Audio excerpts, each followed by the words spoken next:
La cultura medieval.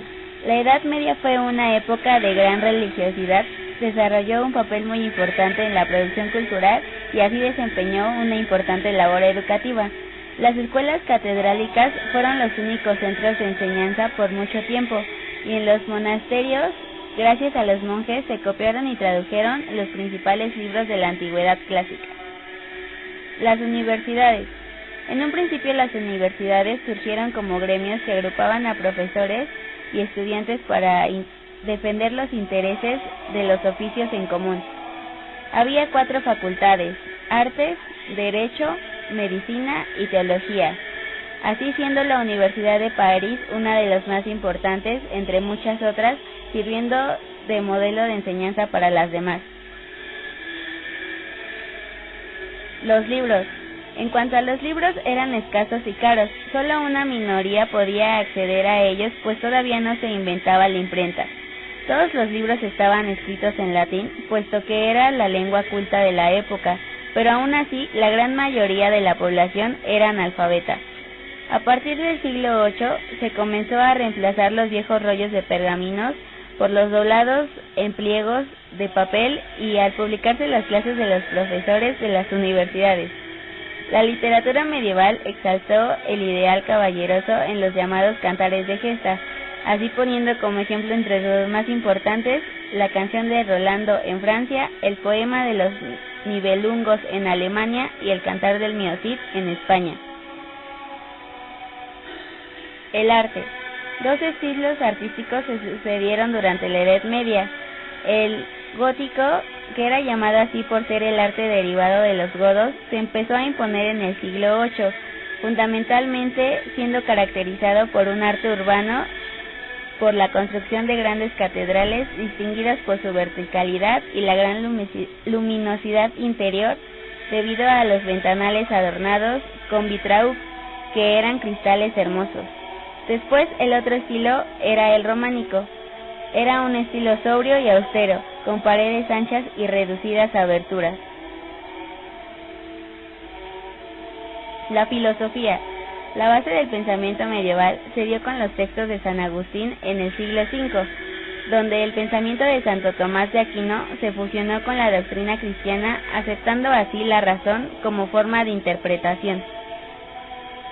Pero con las crisis como la peste, el hambre y las guerras, provocaron un cambio en el pensamiento medieval, volviéndolo más terrenal en los siglos XIV y XV, dando así después la diferenciación de la teología del pensamiento filosófico con el inglés Roger Bacon, que expuso una filosofía más experimental. El Renacimiento. A finales del siglo X.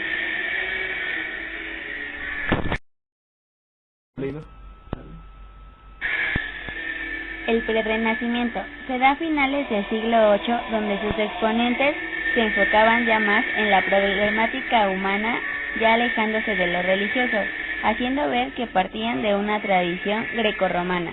Entre sus principales exponentes se encuentran Dante Alighieri, con la Divina Comedia, Francisco Petrarca, que influyó mucho en los poetas de su tiempo, marcando un estilo poético con sus obras como África, y Boccaccio, que se le recuerda por ser el autor de Decameron, una colección de 100 novelas.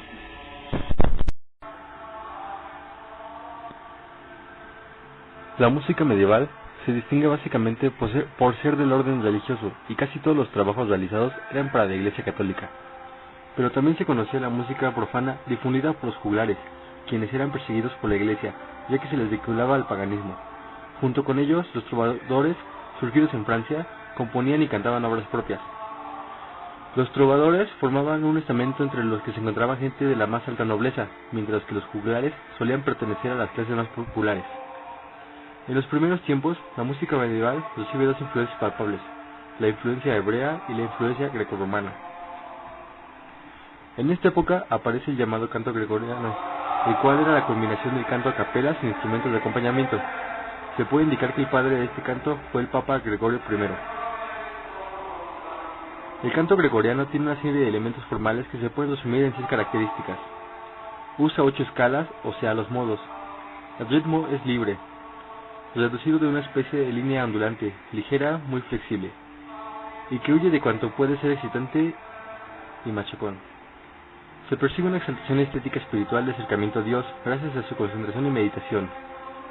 Es monódico, es decir, emplea melodías al unísono, se canta a capela, sin instrumentos musicales. Es el canto latino de la iglesia, porque se canta en latín.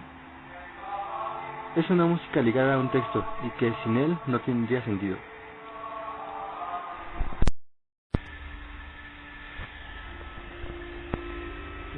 Como conclusión, podemos decir que la magnitud del arte medieval tiene una gran influencia en las épocas posteriores.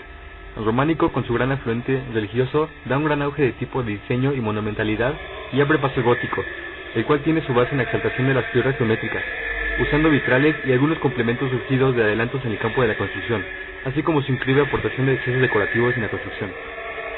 Sabiendo que el gótico deriva del románico y su exaltación de las formas geométricas básicas y sus juegos de luces y sombras, estos tipos de corrientes propias de Europa se extendieron por el globo gracias a los movimientos de expansión.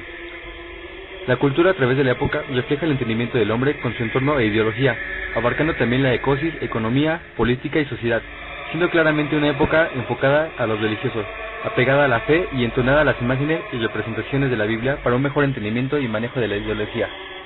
Una de las características del medieval fueron los grandes pensamientos y las inigualables formas ideológicas que tenían los filósofos, donde a pesar de que era muy difícil obtener un libro en ese tiempo, no era motivo suficiente para que los filósofos no tuvieran cada uno su forma de pensar, y así una vez revolucionaron su época. Concluyendo así, denotaríamos que en cuanto a la cultura, sociedad y arte, es decir, en todos sus aspectos, fue una época que produce frutos para la humanidad contemporánea.